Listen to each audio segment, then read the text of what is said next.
இது நேர வாயி. மனசு தொட்டு மனசாட்சி இருக்கிறவங்க எல்லாம் வந்து மனசு தொட்டு சொன்னாங்கன்னா எல்லார் வீட்லயுமே அம்மாவோட நலத்திட்டங்கள் இருக்கும். இன்னைக்கு ஒரு ரொம்ப மகிழ்ச்சியா இருக்கு. அம்மா தான் நிரந்தர முதல்வர் தமிழ்நாட்டுக்கு. எங்களை பொறுத்த மட்டும் இந்த தேர்தல் முடிவை கண்டு நாங்கள் அதிர்ச்சி அடையவில்லை. இந்த முடிவை நாங்கள் ஒரு சவாலாக ஏற்றுக்கொள்கிறோம்.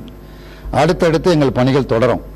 நாங்கள் 6 பேரும் கலந்து பேசி அடுத்த பணிகளை நாங்கள் தொடருவோம். ஏன்னா நாங்கள் வச்சிருக்கிற தேர்தல் அறிக்கையில் முன்வைத்திருக்கிற விஷயங்கள், குறிப்பாக ஊழல் விஷயம், நேர்மையான நிர்வாகங்கிற விஷயம், மதியில்லா தமிழகம் வேண்டுங்கிற விஷயம், ஆட்டு மணல் தாது மணல் கிரானைட் கொள்ளையை தடுப்பதுங்கிற விஷயம், இந்த பிரச்சனை எல்லாம் மக்கள் மத்தியில் நல்ல முறையில் சென்றிருக்குது.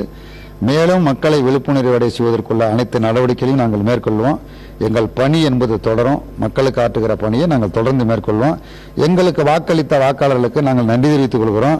16ஆம் தேதி அன்று நடைபெற்ற குறிஞ்சிப்பாடி சட்டமன்ற தேர்தலின் போது வாக்கு பெட்டிகளை கடலூரில் இருக்கக்கூடிய பெரியார் அரசு கல்லூரியில் சீல் வைத்து புட்டுவதாக சொன்ன தேர்தல் அதிகாரிகள் பாட்டாளி மக்கள் கட்சியினுடைய வேட்பாளராக இருக்கக்கூடிய எனக்கு எந்த ஒரு தகவலும் சொல்லாமல், என்னிடம் கேட்காமல், எனக்கு எந்த ஒரு தகவலும் சொல்லாமல் குறிஞ்சிப்பாடி சட்டமன்ற தொகுதியினுடைய அனைத்து வாக்கு பெட்டிகளையும் பெரியார் கலைக்கல்லூரியில் சீல் வைத்ததாக சொன்னார்கள். அந்த தகவலை கடைசி 10 நிமிடங்களுக்கு என கைபேசி தொடர்பு கொண்டு சீல் வைத்து விட்டோம், தயவு செய்து பார்த்துக் கொள்கிறேன் என்று சொன்னார்கள். எங்களால் பிரச்சனை இருக்கக்கூடாது, அன்புமணியின் வழி வந்தவர்கள் நாங்கள், எங்களால் ஒரு பிரச்சனை வரக்கூடாது என்பதற்காக சகித்துக் கொண்டு கையொப்பம் விட்டு சென்றோம். பணம் கொடுங்கள் என்று கேட்ட பொழுது கூட நாங்கள் ₹1 கூட கொடுக்காமல் ஏற்கனவே நான் செய்த சாதனையை சொல்லி வாக்குதனை கேட்டேன். பொதுமக்களும் இவ்வளவு பணபலத்திற்கு பிறகும் வசந்தகுமார் சேவை செய்வார் என்ற நம்பிக்கையில் எனக்கு வாக்குதனை தந்திருக்கின்றார்கள். அந்த மக்களின் தேவையை புரிந்து அவர்களுக்கு சேவை செய்வதே வசந்தகுமார் ஆகிய எனக்கு முதல் கடமை. அதற்கு ஆட்சியாளரிடமும் அல்லது அமைச்சரிடமும் சென்று என்ன வசதிகளை இந்த மக்களுக்கு செய்ய முடியுமோ அத்தனையும் செய்வேன் என்ற உறுதிமொழியை தருகிறேன்.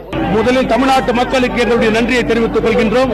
கருத்து கணிப்புகளிலே முதலிலே சொன்னதைப் போல, தேர்தலுக்கு முன்பாக சொன்னதைப் போல மிகப்பெரிய வெற்றியை அதிமுகவினுடைய பொதுச் செயலாளர் நாங்கள் வணங்குகின்ற கிரகம் டாக்டர் புரட்சி தலைவி அம்மா அவர்கள் பெறுவது என்பது அனைவருக்கும் தெரியும். அனைத்து கருத்து கணிப்புகளிலும் புரட்சி தலைவி வெல்வார் என கூறினார்கள். இதற்கு முன்னால் எங்களுக்கு ஒரு இடம் கூட இல்லை. அதனால் நாங்கள் இனிமேல் பெறப்போகும் சதவீதமும் கிடைக்கும் இடங்களும் எங்களுக்கு வெற்றிதான். பிரதமர் அவர்களும் அகில பாரதத்தில் உள்ள எங்களது தலைவர்களும் எங்களது மத்திய அமைச்சர்களும் எங்களுக்காக பிரச்சாரம் செய்தது உண்மையிலேயே தமிழகத்தின் மீது தேசிய கட்சியான பாரதிய ஜனதா கட்சிக்கு ஒரு அங்கீகாரம் இருக்கிறது என்பதை உணர்த்துகிறது.